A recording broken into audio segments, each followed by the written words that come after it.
കടിച്ചില്ലെങ്കിൽ വാർദ്ധക്യ പെൻഷൻ മേടിച്ചിട്ട് വരണ പോലെ ഉണ്ടല്ലോടാ. ചെരുപ്പിടാനായിരുന്നോ? ഞാൻ ചിലപ്പോഴേ ചെരുപ്പൊക്കെ ഉപയോഗിക്കാറുള്ളൂ. എങ്ങോട്ടാ വിക്രമാദിത്യനും വേതാളം കൂടെ? ഇവിടേക്ക് വരുമ്പോൾ നിങ്ങൾ ആരാണോ അതെല്ലാം പുറത്ത് കളഞ്ഞിട്ട് വരണം. അത് നിങ്ങളൊന്നുമല്ല, ഒരു കുഞ്ഞിനെ പോലെ കയറി വരണം കേട്ടോ. മോളുടെ ഒപ്പം ഇല്ലേ ആളില്ലേ, മോക്കിന് പ്രത്യേകിച്ച് നേതാവാണോ? കുട്ടി എത്ര പേർക്ക് എന്തെല്ലാം കൊടുക്കുന്നുണ്ട്. അതെ അതെ, ആ മുഖത്ത് എഴുതി വെച്ചിട്ടുണ്ട്, ആർക്കും വാരിക്കോരി കൊടുക്കുന്നവളാണ്. എനിക്ക് തന്നെ ഇപ്പൊ എന്തെല്ലാം കൊണ്ട് തന്നു.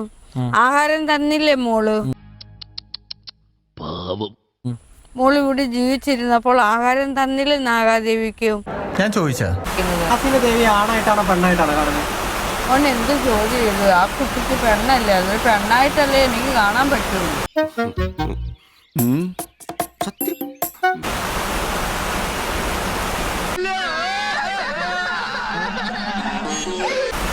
പെണ്ണല്ലേ കുട്ടാ, ഇത് പെണ്ണാണിത്. ബുദ്ധിയുള്ള ആരെങ്കിലും വിശ്വസിക്കോടാ. ആണുങ്ങളാകുമ്പോ അങ്ങനെ ഒന്നും ഇല്ലല്ലോ. പെണ്ണുങ്ങളാകുമ്പോ കുറച്ച് വരക്കാനും കാണാണ്ടല്ലേ. പെണ്ണിനെയൊക്കെ വരയ്ക്കാൻ തന്നെ ഒരു ഭംഗിയില്ലേ, വളവും തിരിവും ഒടിവും. മോനങ്ങനെ തോന്നുന്നില്ലേ? സ്ത്രീ വർണ്ണന, അതായത് ഷേപ്പ് ഒക്കെ ഉദ്ദേശിക്കുന്നത്. ഈ തുണിയൊക്കെ ഊരി കളയുമ്പോ ഇത്ര ഷേപ്പ് ഒന്നും കിട്ടത്തില്ല. എന്താ കക്കൂസ് പോണം അല്ല ചോദിച്ചോന്നേ ഉള്ളൂ. തുണി ഒരു കാണാൻ ഭംഗി ആണുങ്ങളിൽ നിന്ന്. ദേവി ഭയങ്കര വിറ്റാട്ടോ.